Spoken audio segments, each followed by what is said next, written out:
Hey everyone, welcome to this week's GuitarLessons.com Academy live lesson.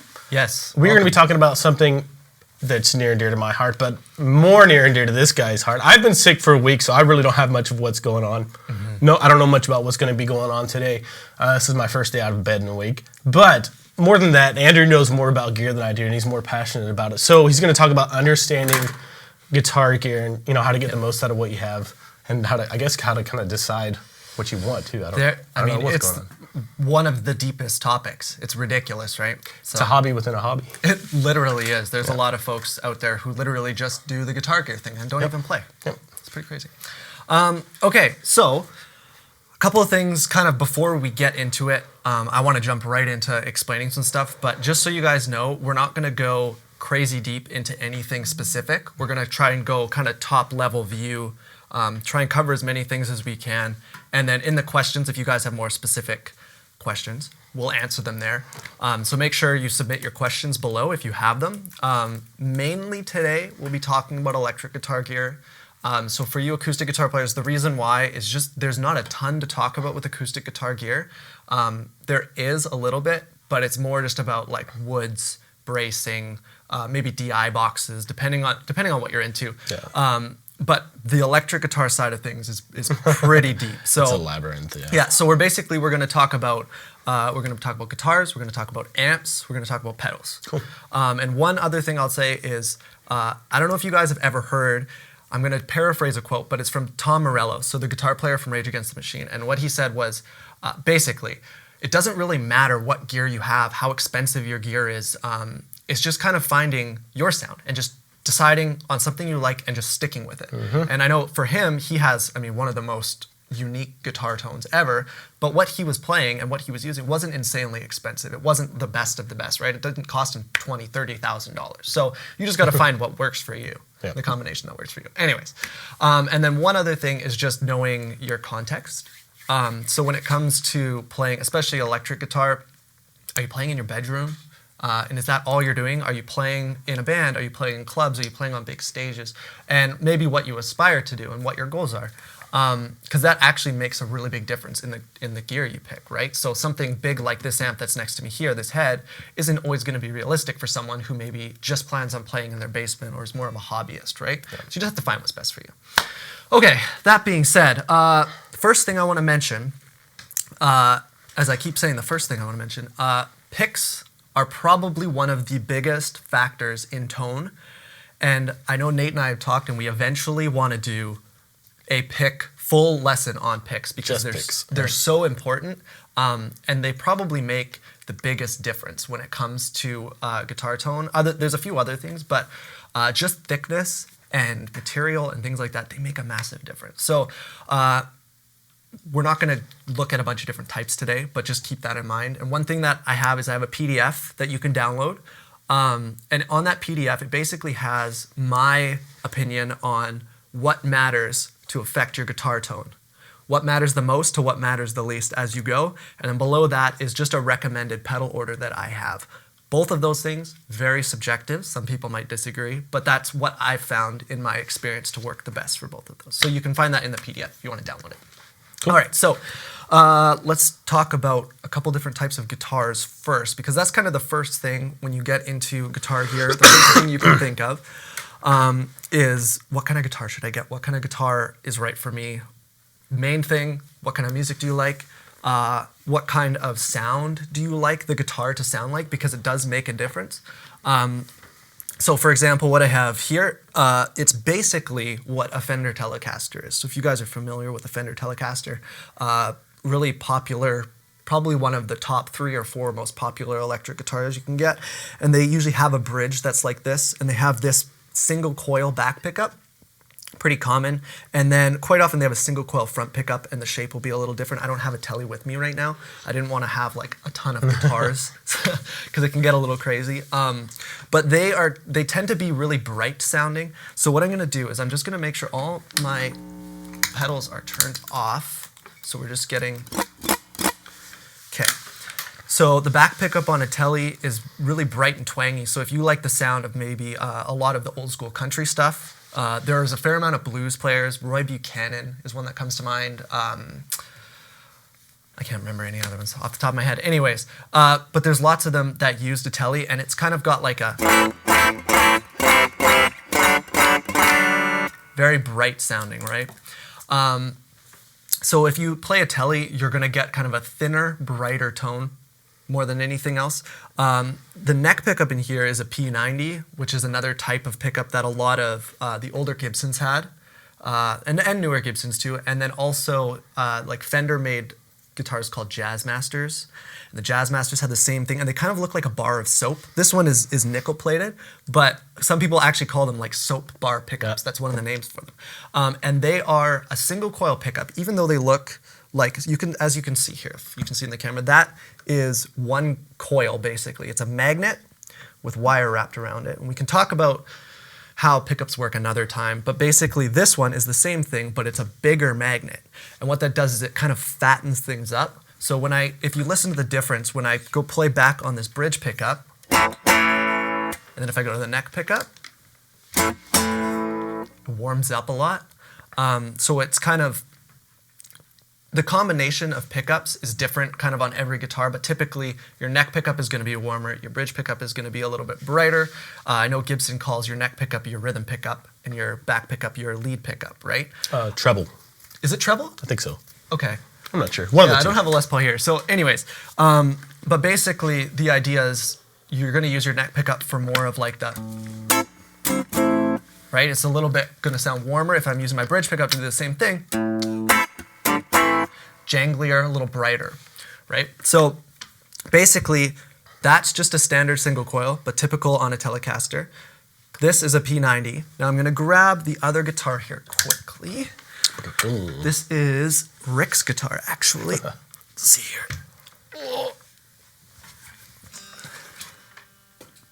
Is it called Black Beauty? Sure, why not? We've just named it Black Beauty, Rick. There you go. It's named after a horse. Yeah, I guess it is, right? Okay, so a Stratocaster is, again, kind of Fender-style guitar, right, typically. There's other people that make them, but they usually have 3 single coils that look like this, but this one has this here in the bridge, and this is basically, it's just a humbucker. Some guitars, it's basically what you would find in a Gibson, most Gibsons, the humbucker. But this one is uncovered. That's why it doesn't look like that wide kind of thing with a cover over top of it. A nickel cover quite often they'll have. This is an open one. Also PRS typically also have humbucker pickups in them.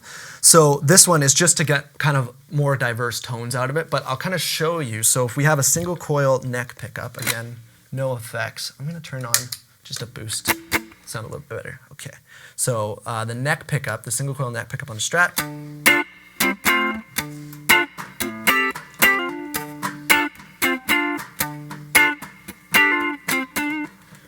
Very that is an iconic tone. If you listen to that, that's kind of the Stevie Ray Vaughan sound. Glassy and open. Yeah, it's really common in blues. A lot of the blues guys either used a Strat or 335, right? And maybe a Les Paul. I know Joe Bonamassa likes to use a Les Paul.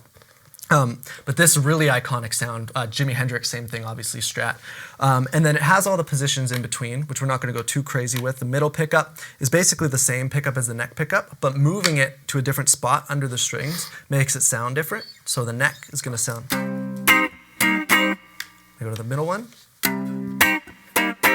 It's a small difference, but there is a difference. And then if we go all the way back to the humbucker, so neck, and then bridge humbucker. So you can sound, what are you giggling at? Rick's in the chat, pretty much the best guitar ever.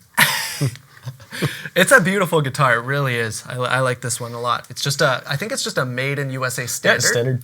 But then with the humbucker, because usually they have a single coil there. But anyways, humbucker pickup. I'm trying to rifle through this stuff as fast as I can because there's so much to talk about, and I want to get to as many questions as we can. So I'm sorry if I'm talking really fast. But basically what a humbucker is, as you can see, there is the 2 coils, right? So the one coil, these literally look identical. But what happens is the name humbucker comes because if I were to go to a single coil pickup, now this is just gonna kind of exaggerate it a little bit, but if I were to have maybe some distortion on it, you can hear that buzzing a little bit. So it's really hard to get rid of that, right? Great sound. But if I go to the humbucker, there'll still be some because there's different types of hum, but I can probably There you go. almost get rid of it completely. So the idea is that there's two coils together, and what they do, it's very confusing stuff, but basically the two electromagnets, they create the same frequency, and then those cancel each other out through a thing called phasing. And then that frequency, so what we would call 60 cycle hum, is I think the one that it typically is, that it will cancel out. It allows that to go away, basically makes it disappear. But you get a very different tone out of it as well because it's two coils put together. It's fatter, it's warmer. It's not better, it's different. Some people like to know which is better, humbucker or single coil. Different. It I like depends, single coils way more. I find Nate uses humbuckers way more, right? It depends what I'm doing. Yeah, okay, there. That's a perfect example. So I'm going to switch back over because I'm trying to move as quick as I can. Now, Yeah, Merlin 606 has a great lightsaber effect. yeah, meow. All right. Just so you know, I've probably owned 50 guitars in my lifetime because it took me that many guitars to figure out what I finally liked. I guess Yeah. not that many, probably 35. After owning all those, I'm like, okay, I know what I like. And either I've kept what I have now or I've gotten bored with it and sold Yeah. something. So Yeah, I'm younger than you, but I've been through a fair amount of guitar, maybe 10, maybe something like that. And same thing for me. Takes a while to figure out what you like and stuff, and you want to also. I have always been passionate about like finding my own sound, right? Like not just copying somebody else's sound. Anyways, so the other types of guitars that you might find, obviously a Les Paul. It's basically got the humbucker in the bridge like that Strat did, but it also has a humbucker in the neck. So you get kind of like the same, those warmer neck pickup tones, but they're going to be fatter because of there's the humbucker, the two coils together. Again, that neck pickup sound, super iconic with like Joe Bonamassa. I know Derek Trucks, for those of you guys who like Derek Trucks, he uses just the neck pickup on an SG, so it's basically the same as Les Paul. So some really cool tones from that kind of stuff. And then there's about a million other types of guitars, but we're not going to talk about all of them. There's the Jazzmaster, there's like 335s and 330s. which are like hollow body or semi-hollow body Yeah, guitars. hollow body and semi-hollow body. Oh, see, I'm talking too fast and I'm messing up my vowel sounds. Vowels. And the hollow body sound, basically, like the two guitars that we just looked at are solid body. And there's a fair argument. A lot of people say wood doesn't affect tone on an electric guitar. There's two very different camps. I'm of the camp, I find that I can hear a difference. I find that I imagine that I do. I think it does make a difference. Like, granted, it's pretty small, but it does make a difference. But with semi-hollow and hollow body guitars, it really does make a difference. Because a hollow body guitar, like the Duesenberg that I've sometimes played here, that black one, it's semi-hollow, and you'll find it's breathier, a little airier, and that's why those guitars sometimes sound that way. So let's move on from guitars while we can. Okay, so the guitar control knobs. This is a pedal board. And a lot of people don't think about it that way, but these knobs, they can be different on every guitar. These knobs are a pedal board, and these switches are a pedal board. And a lot of people don't use them that way. What they do is they turn them all onto full, and they put it on the bridge pickup, or they put it on the pickup they like the most, maybe the neck pickup, whatever. They leave it, they invest in a bunch of pedals, and then they use the pedals to change their sound. It totally works, it totally does, but if you look back at all those people who had incredible tone, it was minimal pedals plugged into a nice amp, and they rode their volume and tone knobs, and they changed pickups, and you can get so many different sounds. Now, I'm just going to quickly show you kind of the idea now. If you look at this pedal board, I'm just going to kind of give you a quick rundown of what's happening. Basically, these are some overdrives. So this is like a clean boost, and this is basically a two-stage overdrive. So I'm going to just turn on one side just so that we get a little bit of crunch from it. Now, what happens is when I strum, I've got my guitar on the bridge pickup, and I've got my volume knob and my tone knob all the way up. So I'm going to strum. Fair amount of just kind of crunch. Like, that's a solid sound. But instead of sometimes turning this off, so if I turn this off,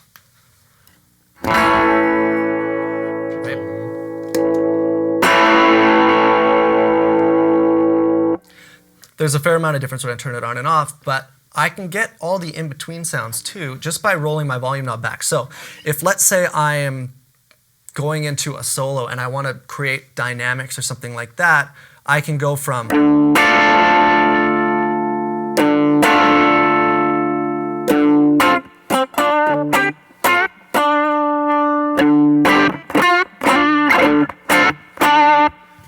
so basically the idea is I'm just manipulating my tone knob or my volume knob, and it doesn't always just bring volume down. It's not like a linear volume pot, right? All it will do is roll off gain, right? So you can hear it goes from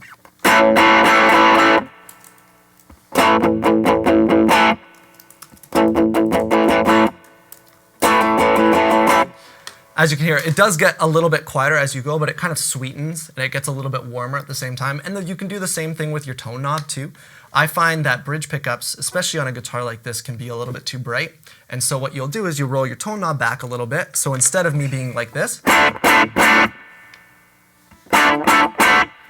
I'm not sure if you can hear the difference there, but there is an audible difference. And what I've done is I've rolled my tone knob back, so now my bridge pickup isn't quite so bright, and then when I go to my neck pickup, I can bring my tone back up and get it bright again. So bring some of the brightness back. It's very little adjustments, right? Yeah. Did you have something you wanted No, to say? when I'm playing rock on my Strat, the tone lives on about 6. Otherwise, it's just it's easier to make a single coil sound like a humbucker than it is to make a humbucker sound like a single coil. And the way you do that is just through tone knob. Yeah, no, that's actually a really good point. Really good point. Anyways, I don't want to spend too much time on this, but the idea being with a really good sounding amp or a really good sounding pedal, you can find 100 combinations of where your volume and tone are and learn how to manipulate those and get so many usable sounds. I know Derek Trucks, who's probably my top 2 or 3 favorite guitar players. No pedals. He runs one guitar into one amplifier, and he uses his volume and tone knobs to get every tone for an entire set, for like a 2-hour set in a night, right? So it's totally doable, and he gets tons of sounds. So I use more pedals because what my uses are, I find that I need a little bit more. But I could totally, if I needed to, get away with just one pedal or just a cranked up amp. Yeah. Right? It's the same idea. So, okay. Moving on.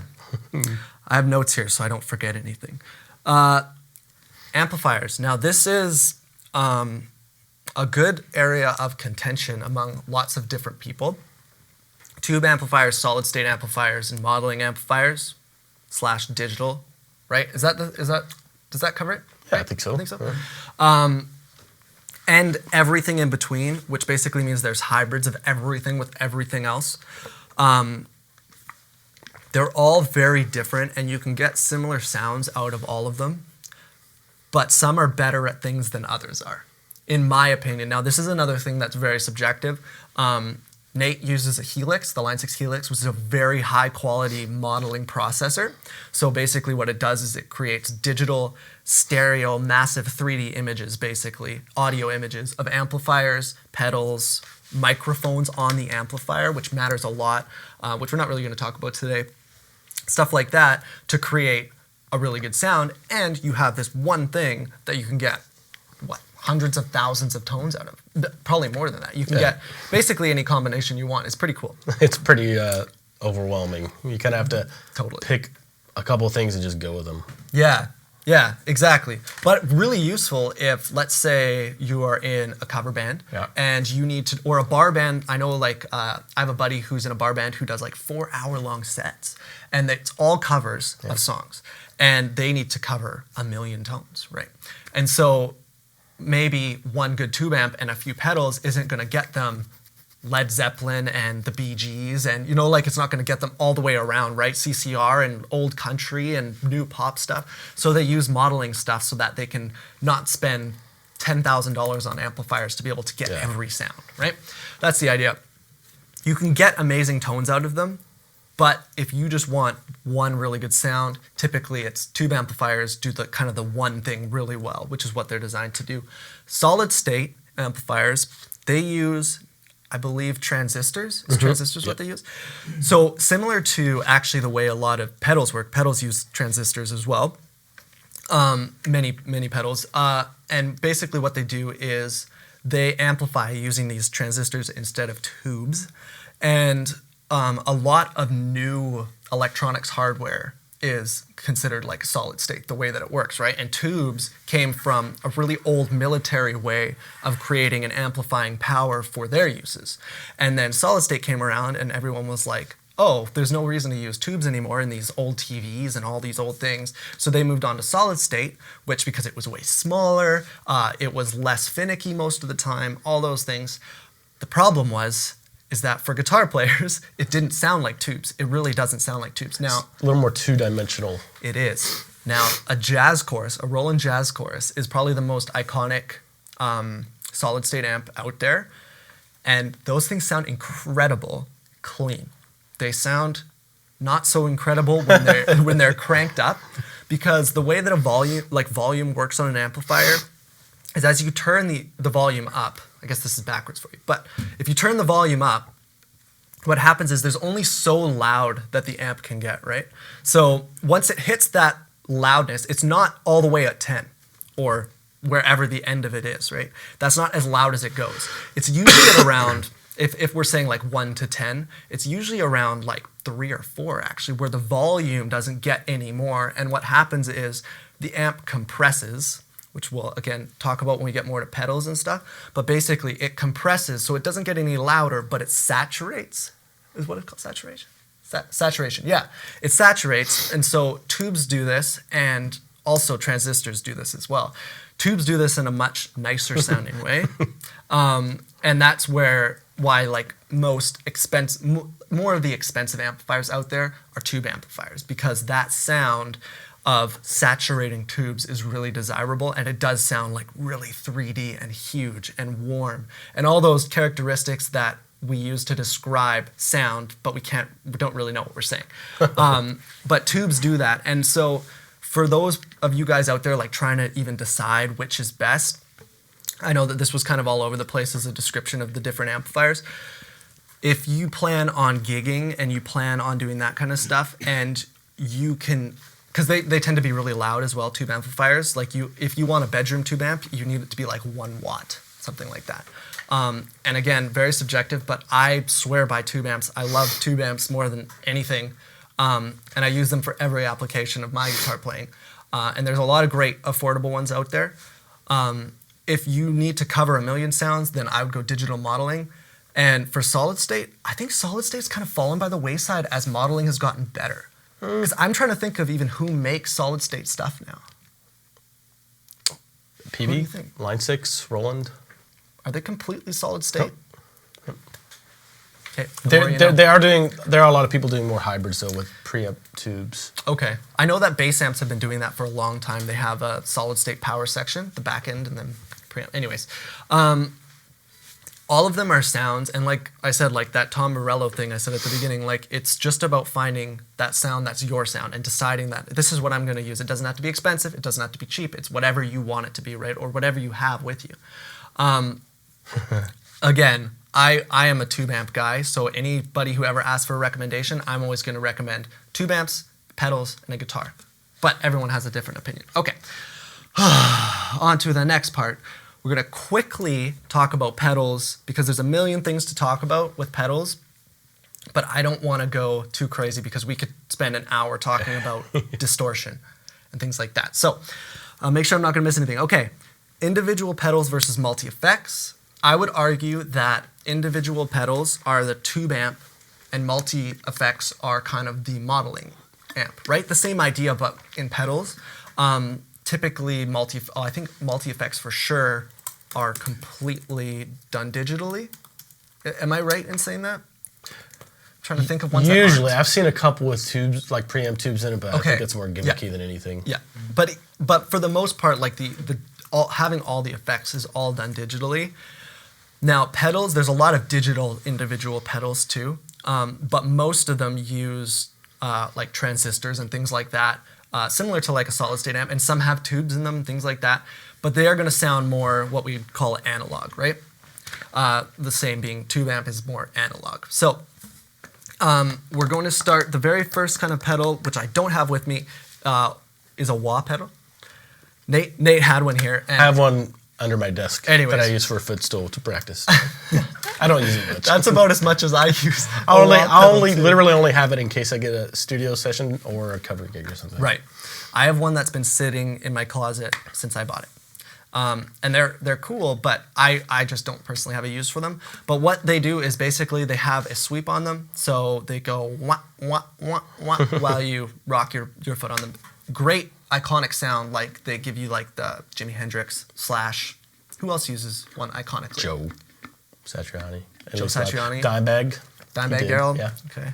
Yeah. So that, it's kind of, I can't really show you basically what it does, but basically it's got a version of a tone knob inside of it, and then it kind of turns it up, turns it down, turns it up, turns it down in a certain frequency. So when you rock your foot on it, it creates that wah, wah, and there's all different kinds that like do that in different frequencies. So they can all have, some go wah wah, some go quack quack. There's lots of different ones. Anyways, after that we have tuners, and I'm kind of just going in the order of kind of how I set up my pedal board a little bit. So tuner, as you can see here, this is my tuner. I like pedal tuners a lot. I think that they're worth the extra money just because when you're on a stage, if you're playing a gig, having it on the floor is just a lot easier. You just stomp on it and you can tune really quick. Headstock tuners work really well also for that, but the handheld electronic tuners are really hard to use live. Yeah. Right? So, because you have to set them on your amp, you have to unplug and then plug into it and then like unplug. And for the amount of times I'm tuning in a gig, I like it because you stomp on it, it mutes your entire signal, so nothing's coming through, and you just tune and then turn it back off and then you're playing again. That's why I like to use these. There's tons of great ones out there. The Boss TU2 and TU3 are the most iconic. I just like this one because of the way that it uses a strobe. I love that. The TC Electronics Polytune is another one of those really great ones. I would say it's a little bit higher quality just because it's considered true bypass, which matters to some, not to others. Which basically means when the pedal is turned off, it doesn't affect your tone at all.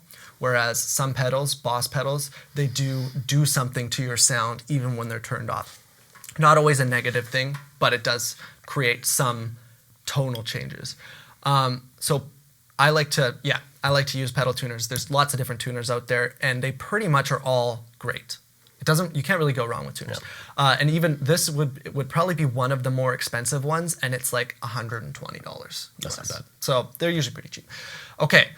Now it's kind of confusing because it doesn't really go in that order. So we go from tuner, and then we could talk about fuzz a little bit. Did I want to go into that? Okay, I got to talk about compression before I talk about fuzz, because basically, and amplifiers do this as well as pedals do this, and it's distortion / overdrive / fuzz / compression. And all of them are the same thing essentially. Or they feel the same way, and they're just different severities and done in different ways. So starting with the most complicated one, compression and what a compressor does. Now a compressor is essentially, a good way to think about it is it's a distortion pedal for your clean sounds. One thing that you'll find is if you ever have played with distortion, you have more sustain. It feels easier to play, I find. It kind of hides my mistakes a little bit, all those kind of things, right? And it sounds great too. It's also important.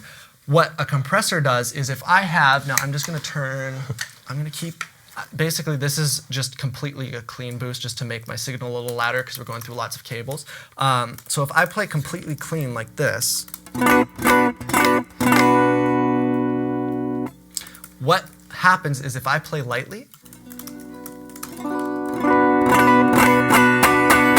and go louder and louder, I have complete control of my dynamics the whole way. But if I use a compressor, what it does is it allows me to, basically it takes my quieter notes, makes them a little louder, and it takes my louder notes and makes them a little quieter. So it's a little bit more even all the way through. And you still get the tonal differences of playing dynamics, but you get the sonic frequency spectrum that you're taking up doesn't change so much, and the volume of what you're doing doesn't change so much. So when I turn this on, try not to get too noisy here, off would sound like, and and I turn it on. And compressors are weird because they're more of a feel thing than anything else I've found. And there's many different ones. But what it basically does is if you listen, so I'm gonna turn it off and I'm gonna play quietly, and then I'm gonna turn it on while I'm playing quietly, and you'll hear how loud it jumps out. So.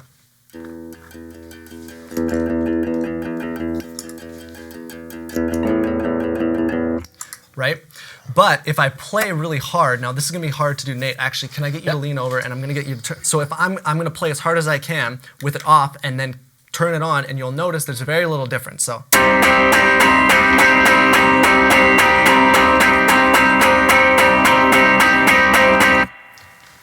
Almost no difference at all. So what it does is it allows me to, when I'm like doing chording stuff, turn it on. I think my guitar's a little bit out of. I think my guitar's a little bit out too. But basically, what it does is it allows some of that to be a little bit more musical. I went a little longer on compressors because overdrive essentially does the same thing, distortion essentially does the same thing, and fuzz essentially does the same thing, but it's just how hard you're clipping. So clipping basically is what we talked about, where it reaches a point of no more volume and saturation. So overdrive is kind of the lightest form of doing this. So when we use an overdrive pedal, if you listen to what this might sound like, an overdrive is going to sound a lot more dynamic. So you'll find it's a light, what we call like a lighter distortion. And you can play soft and it goes clean, and you can play hard and it kind of bites. So I'm not even going to adjust my knobs. I'm just going to play and just do some different stuff, and you'll hear the kind of the dynamics that I can create. So.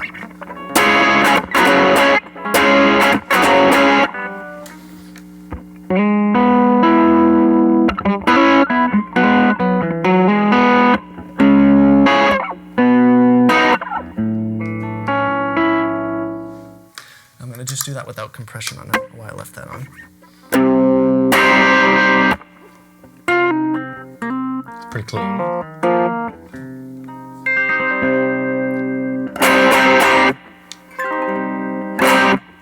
Right? So sorry, the first one I had the compressor on, which is why it didn't really do what I was looking for. But you can almost, just from your picking, you can get clean and dirty and go back and forth, which is why overdrives are a lot of fun. Now, distortion is different because it does that much harder. You still have dynamics, but basically it's what we call like soft clipping and hard clipping. So soft clipping is what an overdrive does. So like your Tube Screamer, Klon, Blues Driver, those kind of things, Boss OD1. I'm totally missing a bunch more. But those ones basically, they do the soft clipping thing where basically the maximum point of them is a fair amount of compression / clipping, but you also have all the dynamic range beneath that. A distortion pedal slams that a lot harder, so you still have some dynamics in your playing, and you can roll off your volume knob to kind of make them work a little bit better. And you can lighten up your touch on the guitar, and it will sound cleaner, but you don't get the same dynamic range as a overdrive because it's more compressed. Now, I don't have one plugged in right now. You know what? I'm just gonna plug it in really quick because it's worth listening to. So this is my kind of weird little setup here with 2 pedal boards so that we can get lots of sounds. Okay, so this is a distortion pedal, so you can listen to the differences here. I hope the volumes aren't too crazy different, but this is the overdrive we looked at before.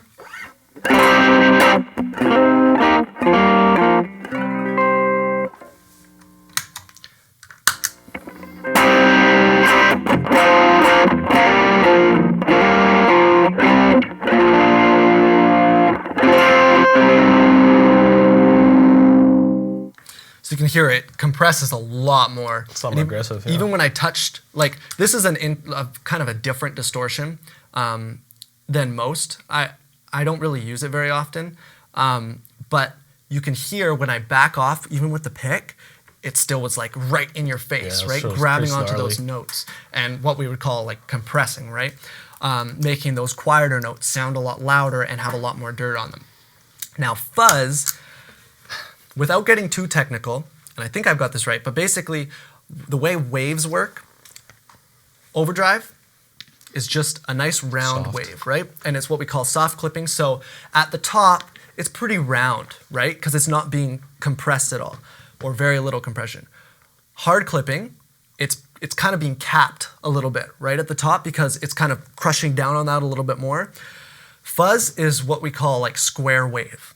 So it's basically taking everything that's supposed to be quiet and just compressing the snot out of it, right? And there's tons of different types of fuzz. So, and they come down to like germanium and silicon transistors and things like that.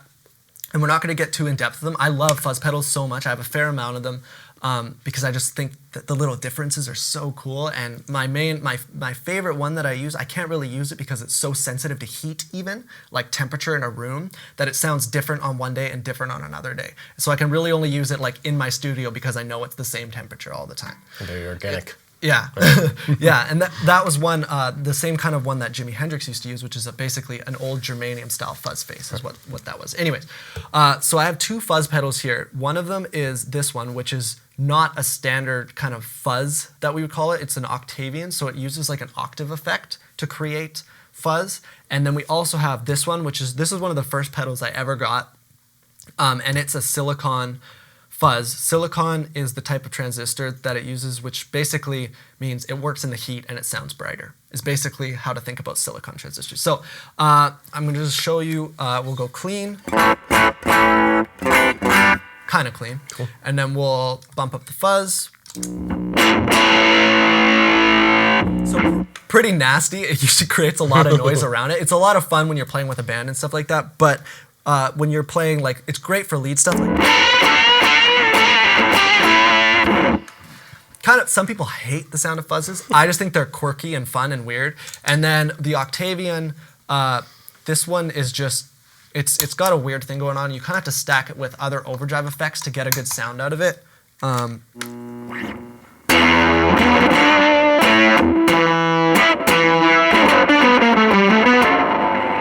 you can hear the notes disappear sometimes and the octave come up. They're really weird units. They're made a long time ago.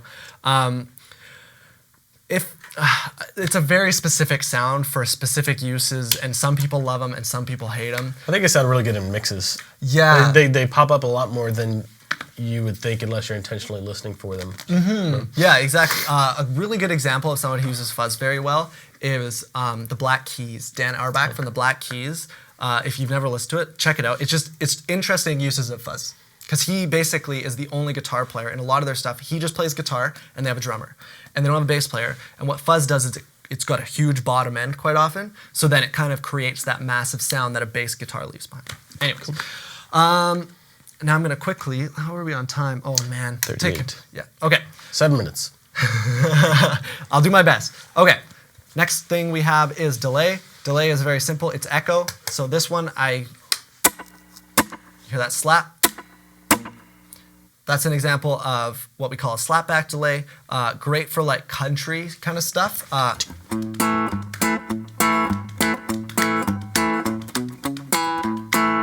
That's kind of the standard old school country sound, and normally you would put a little compression on there and make it kind of sound cool.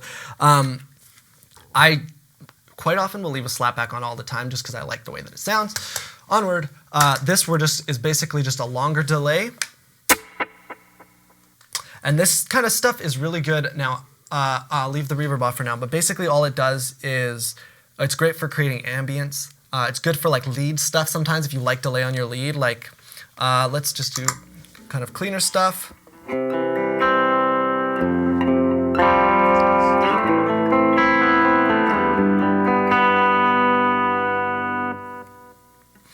Does that kind of thing, kind of cool. And then you can also do the same thing if you're trying to get more of a lead sound.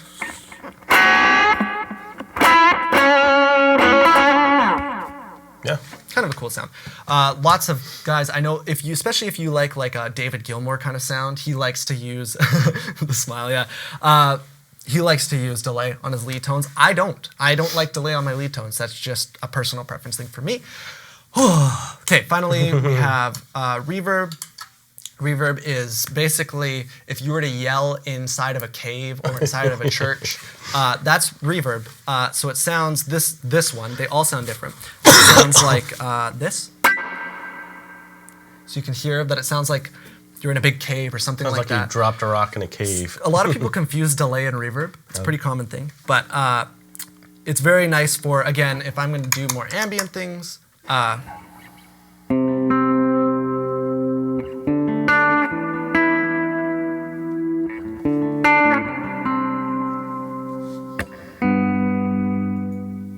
It's nice for that. It's great. I know it's used a lot in like church music. I like that reverb pedal a lot. I like that one a lot too. It's one of my favorite ones. It's really cool.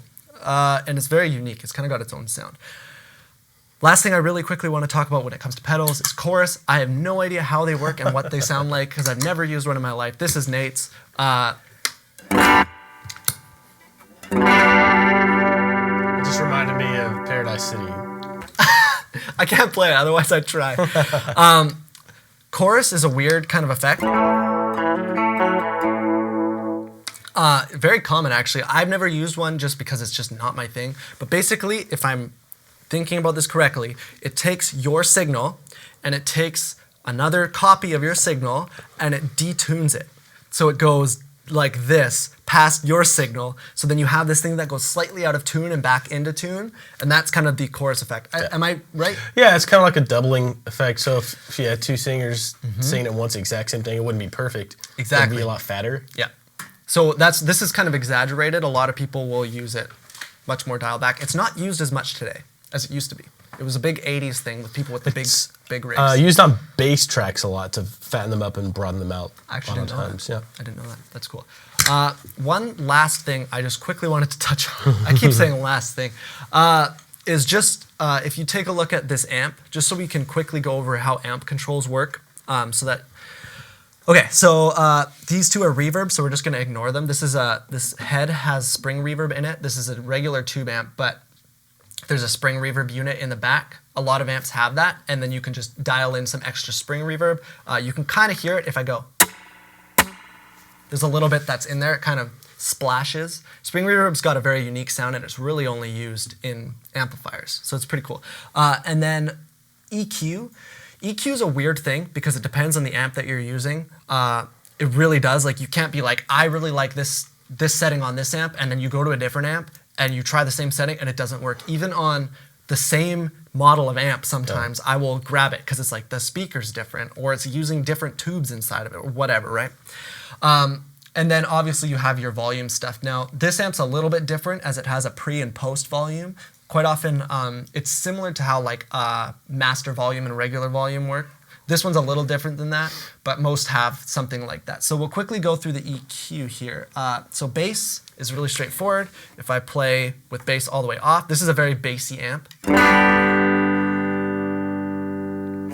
if I bring the bass up,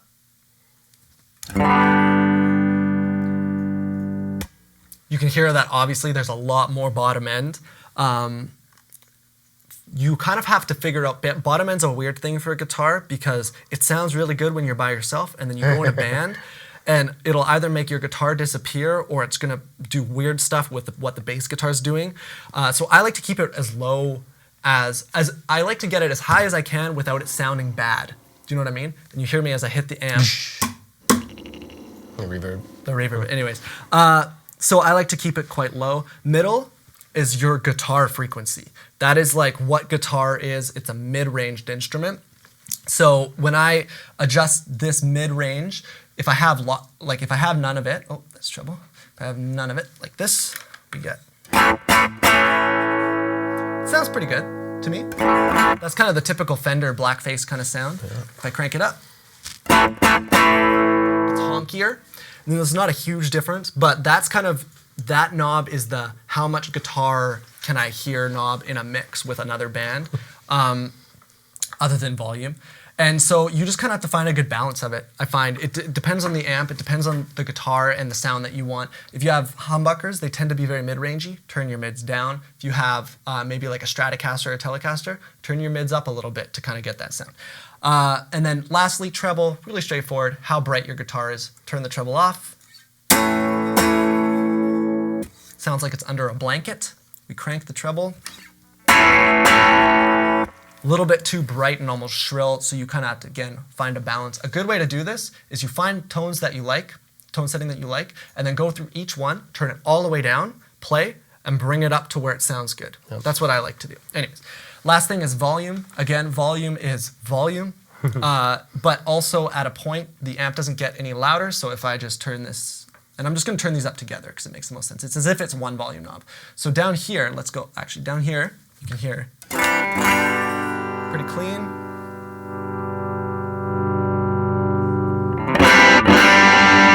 That's cranked up, right? Yeah.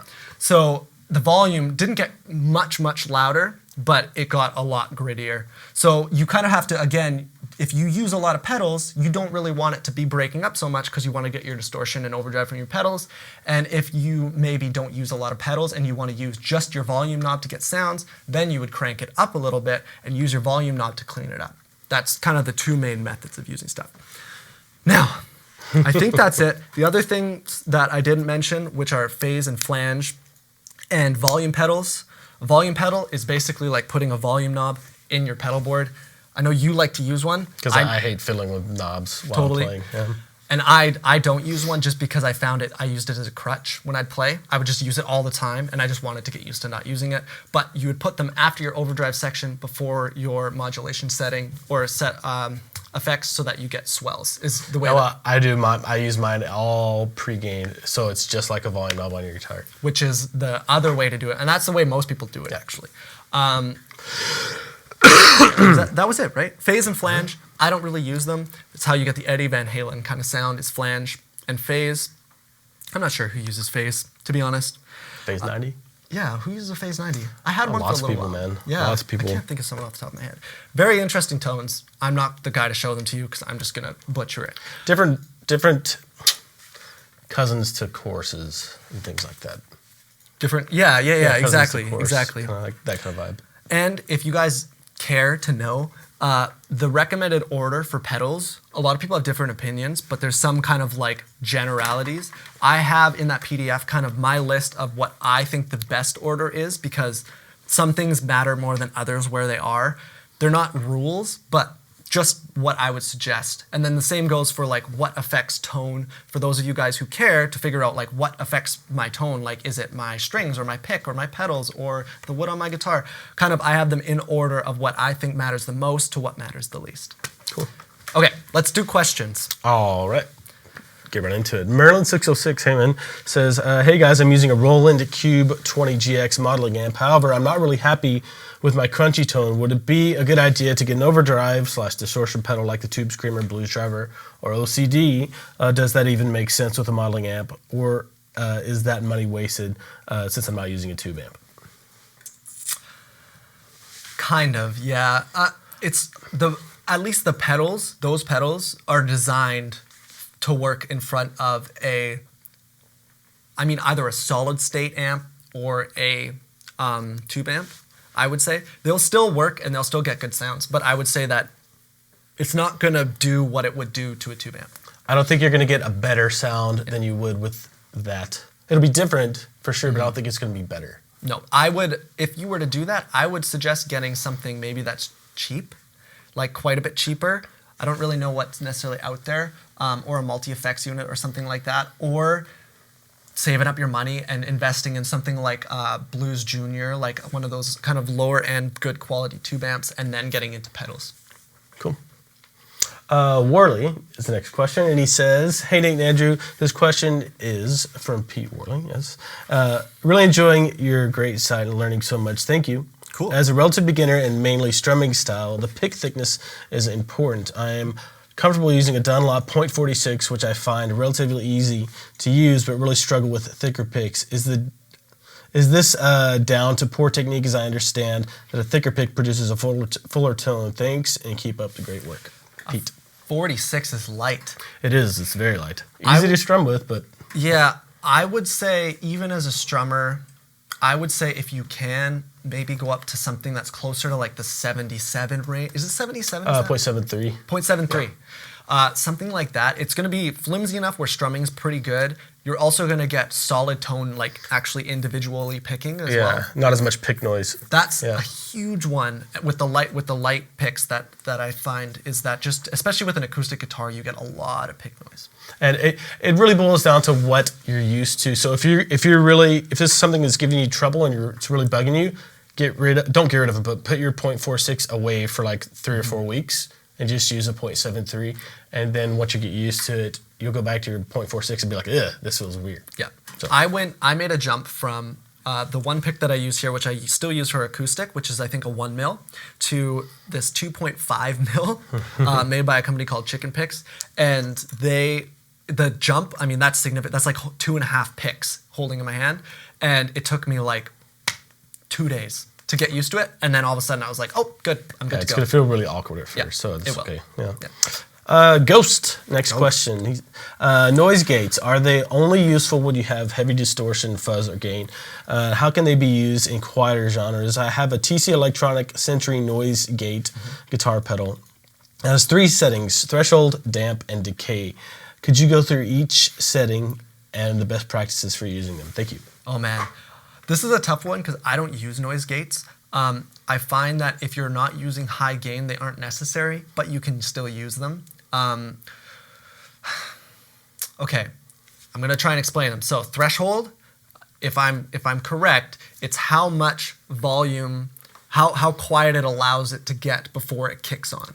Right. So when just to give you an example, when I'm doing this.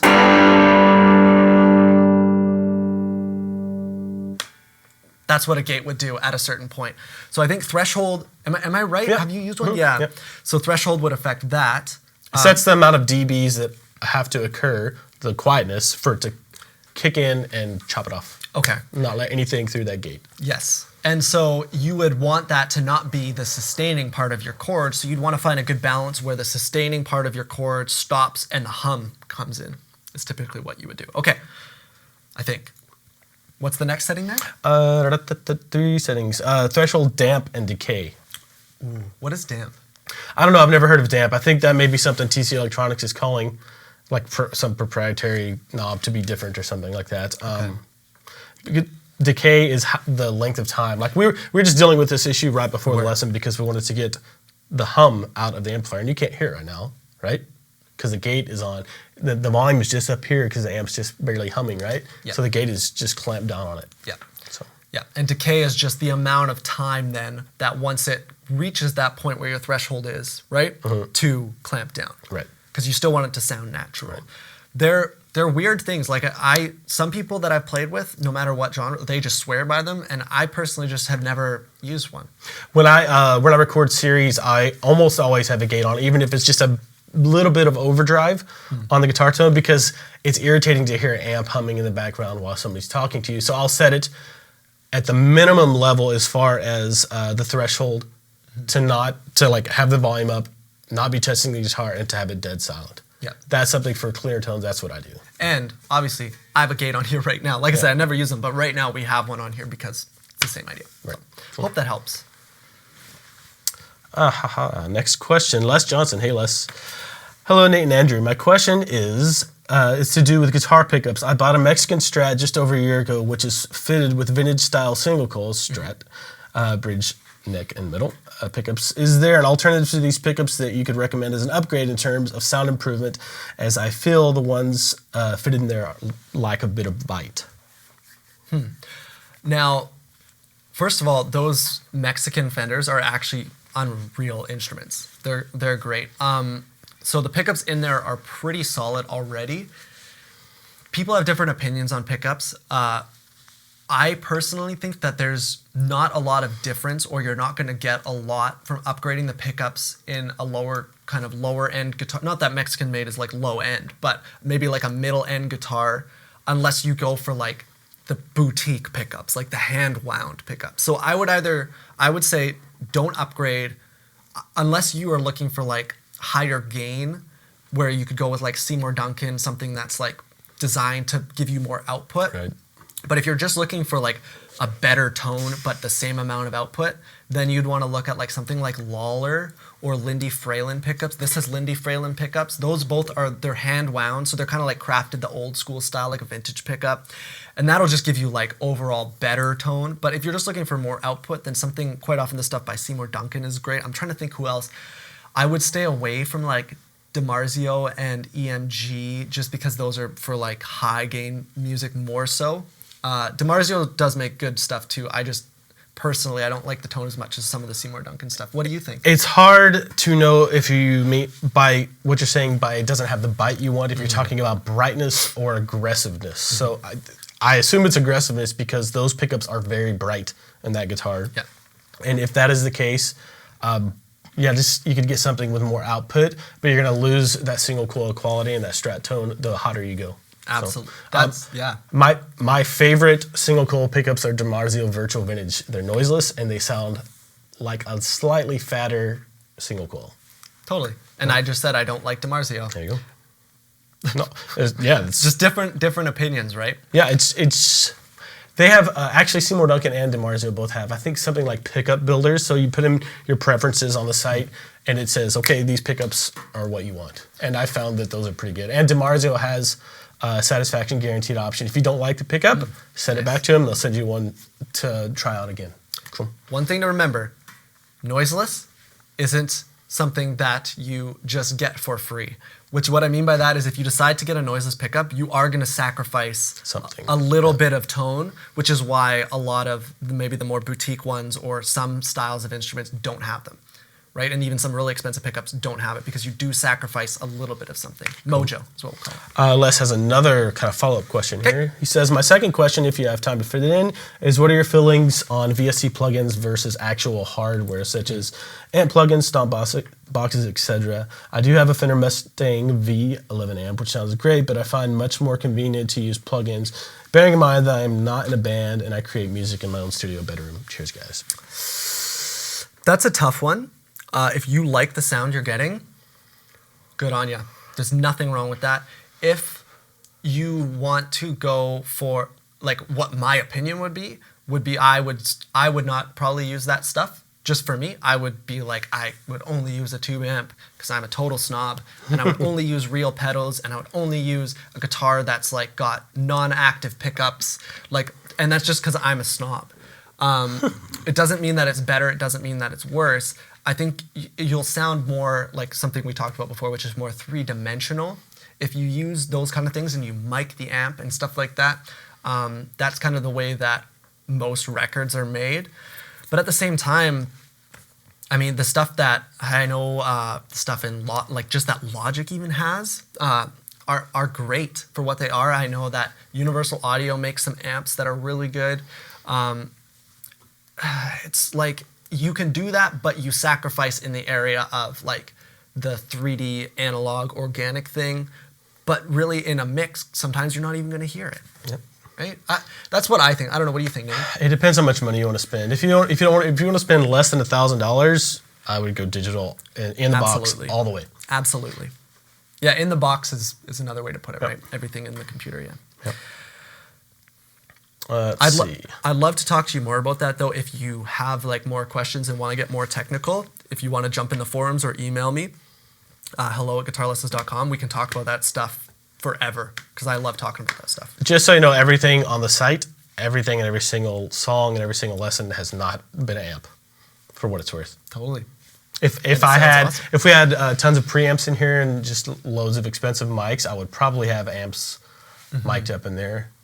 Just because it feels a little more natural to me, but we don't. So, Matthew says, getting a Boss RC1 looper, what's the best way to use it for practice?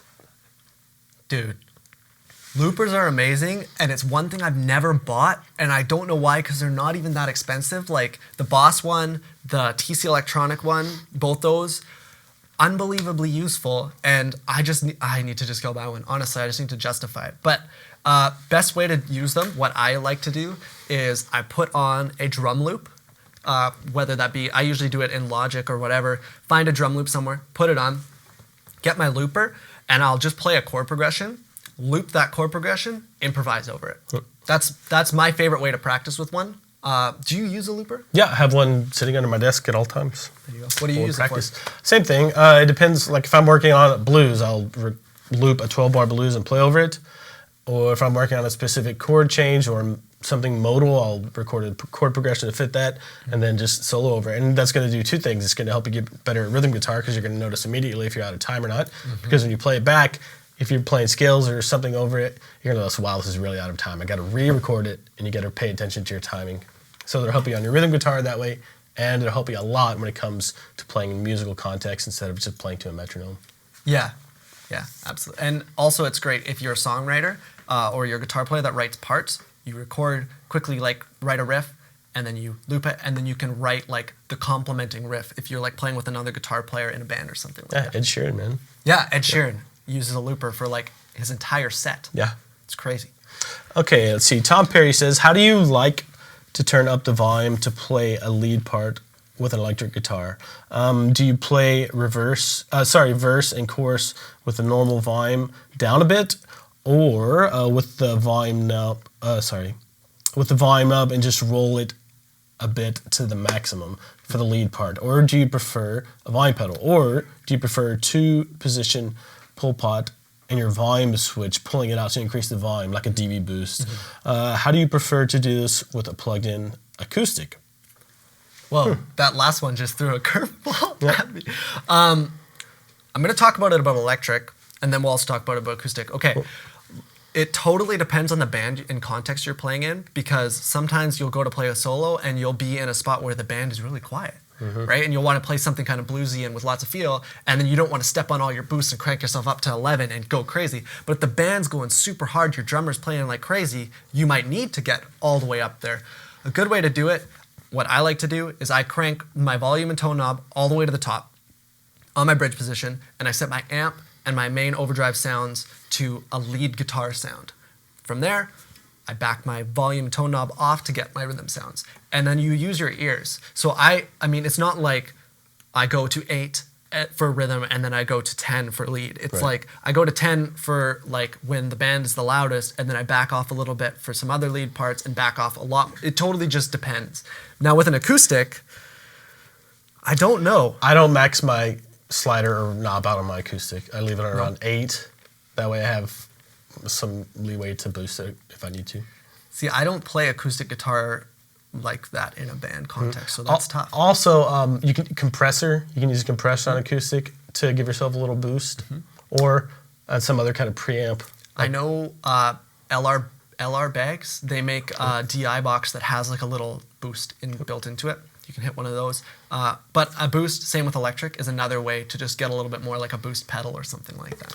As far as electric, for me, I set things up to like a dirty rhythm tone, and if I need it quiet or less gain, I back off on the volume. And then for leads, I just have another overdrive pedal set up, like a Tube Screamer or something, with more mids and more volume. That's a great way to do it. Let's see. J. Scott, 57, says, you know what? Let me go back real quick. He had a part 2 to that. Okay. Tom Perry, how do you block the bend bar on an electric guitar? A Strat PRS, thanks. Okay. It's a couple ways. Yes, PRS, I don't know because I don't play PRSs. Nate probably knows, but for Strat, my favorite way, thing you can do is you can literally get blocks, like people make blocks that you can put in there. My favorite way to do it is just to put 5 springs in the back, but tighten it down so that the bridge sits down nicely, and when I dig into the strings, it doesn't come up anymore. And that's good. You can put in the trem bar still, and it's still usable. When you have 5 springs in there, it's quite stiff, but it's still usable. It's not going to go out of tune as often. But then if you just take the bar out and don't want to use it, you're not losing all that stability that you would get. That's how I would do it. I'd put more springs in it, like you said, tighten it down a little bit, but I also put like a wooden block and eraser between the body of the guitar and the tremolo. Yep. Also, there's a device called a Tremolo. Have you ever heard of it? It gives you the option to have the tremolo functioning or not really quickly and easily. It's like, I think they're $90. If you use your tremolo a lot, but you want to have the option to not use it too, it's really worth getting. Actually, I want one for my guitar. So that's cool. I didn't even know those existed. Yeah, it's pretty cool. Next, I've got 2 questions left. Okay. What are the advantages, disadvantages between one, multi-effects pedals and individual pedals, two, analog versus digital, going direct versus miking, and amp speaker and using line out? How critical is amp wattage when it is mic'd or using the line out? Okay, I'm gonna kind of read over your shoulder because there's 1,000 questions, which is awesome. So the advantages and disadvantages. Okay, so multi-effects versus individual pedals.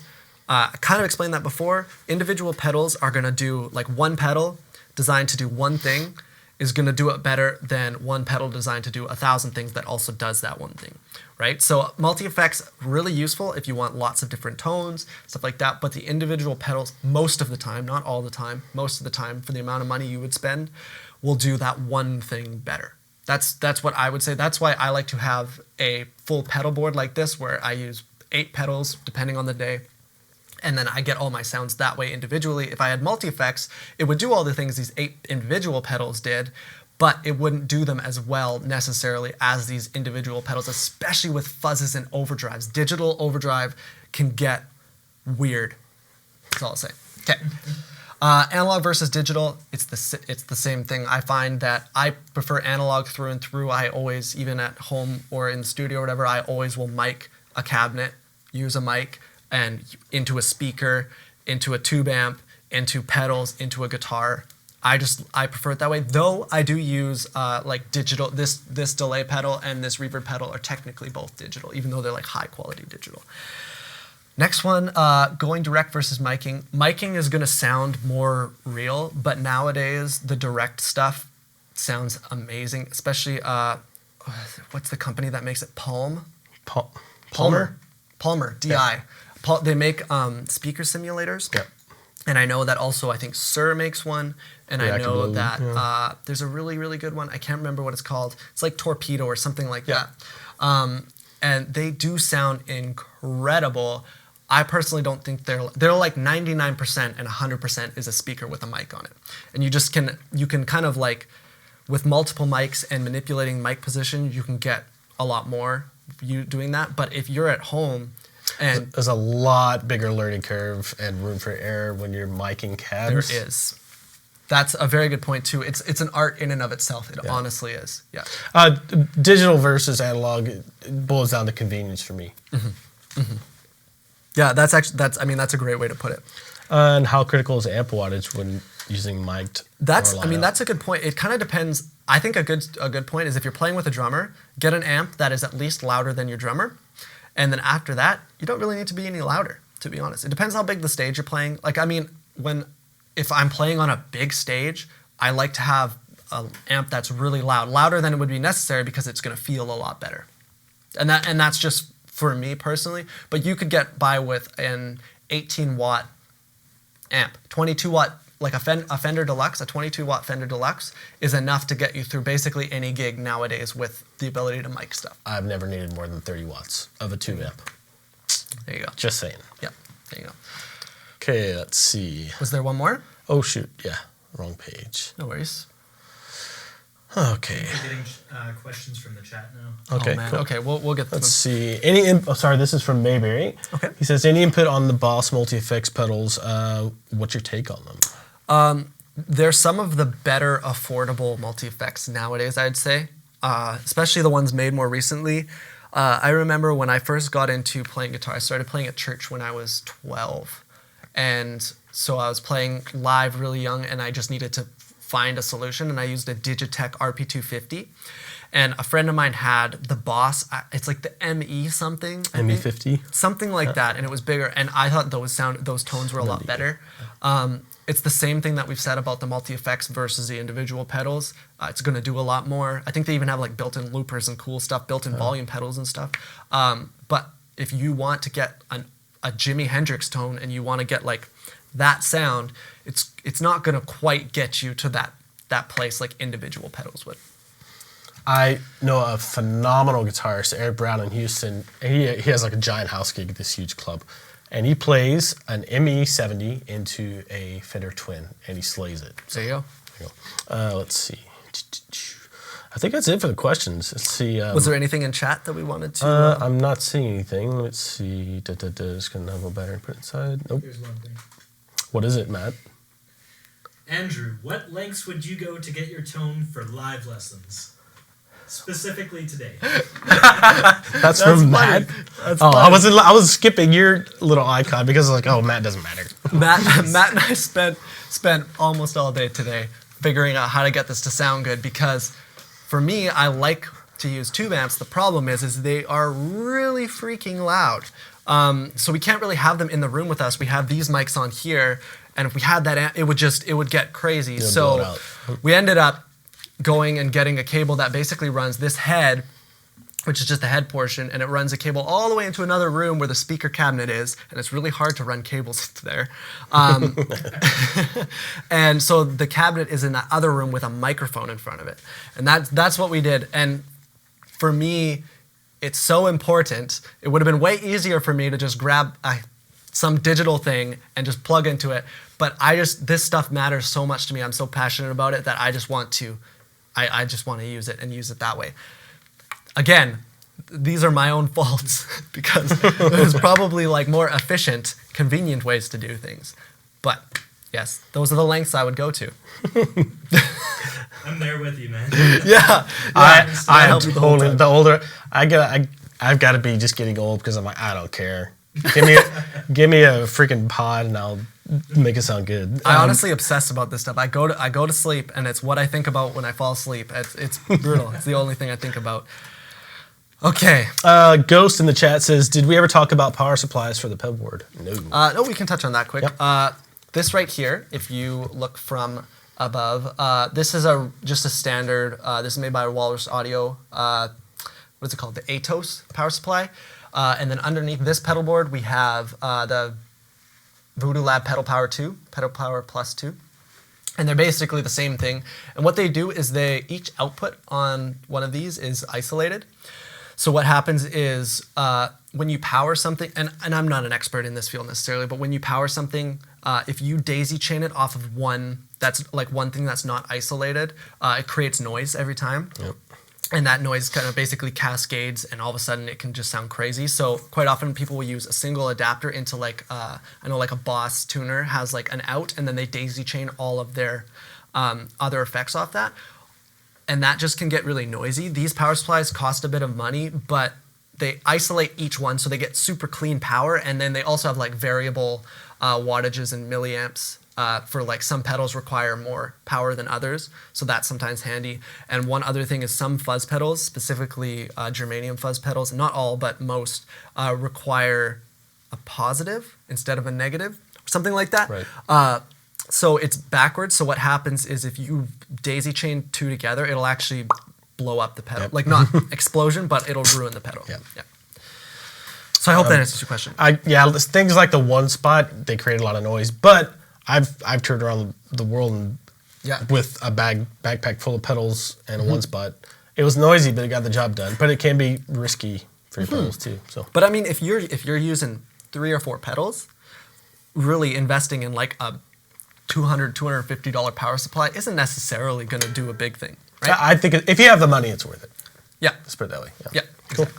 I have about 8 daisy chain pedals, so probably need a power supply. You are correct. I would Ghost. totally recommend that. It's especially for delay pedals. I've seen them blow up before because they're not getting enough power because they come at the end of the chain and they usually require more power than other ones, so they just suck and there's not enough power there and they end up. Yeah. Like for example, like all of these require under 100 milliamps of 9-volt power, and this requires at least 250 or 300. There you go, So yeah. otherwise, it won't even work. Cool. Well, that looks like it's it. Oh man, okay. My throat is sore from talking so quickly. Obviously, there's a ton more that we can cover, and a ton more that I want to talk to, including like acoustic guitar and all this kind of stuff. And we'll probably get to those in future live lessons down the road. But you can always email me and or the Facebook. What am I talking about? Facebook. Email me or post on the forums. It's been a long. And this will be kind of a springboard lesson to get into more gear stuff. We want to know what you guys are curious about, what you want more information on, what we can bring to you. Because we did hit a lot of stuff here, but from your based on your feedback, email Andrew, hit the forums up. We'll go from there, and we'll make sure to get into this more down the road through the months. Absolutely. Yeah. Okay. So, what are we doing next week? What is next week? What are we doing next week? Music theory. Ooh, that's gonna be a good one. That'll be a good one. So that's, I think, music theory, but kind of talking about the essential guitar music theory, right? So kind of talking about on Music theory essentials. yeah, music theory essentials. Cool. So that will be March 28th on Tuesday at 4 p.m. Pacific, 7 p.m. Eastern. Cool. And the week after that, there is no live lesson because I'm out of town. So is Video Ninja Matt. But I can't do it alone. Yeah, he can't do it by Can't. himself. He can't run it and teach it. So Yes. Cool. Okay, That's cool. it. Well, with that, guys, we will see you next time. Bye.